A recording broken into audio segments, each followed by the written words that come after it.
Kementerian Komunikasi dan Informatika mendapatkan anggaran 10 miliar rupiah untuk program makan bergizi gratis. Menteri Komunikasi dan Informatika Budi Aris Setiadi menjelaskan anggaran tambahan itu digunakan untuk pengelolaan dan sosialisasi informasi mengenai program andalan Prabowo dan Gibran tersebut. Hal tersebut dikatakan Budi saat ditemui di Gedung DPR Senayan, Jakarta pada Rabu 11 September 2024. Sementara itu, dia juga menegaskan biaya 10 miliar tidaklah mahal.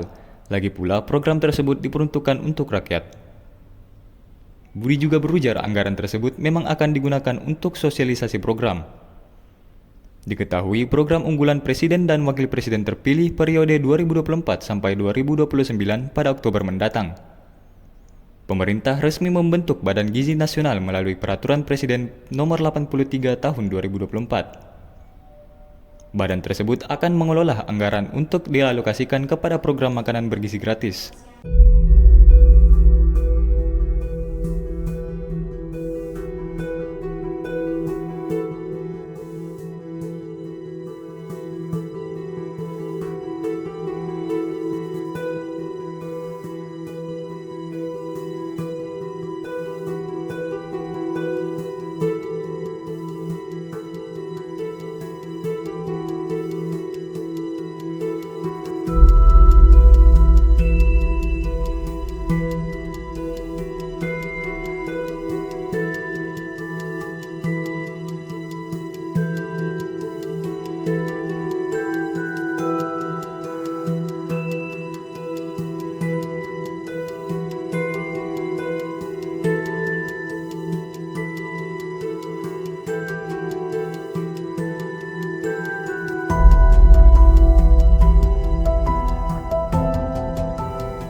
Download Tribun X sekarang, menghadirkan lokal menjadi Indonesia.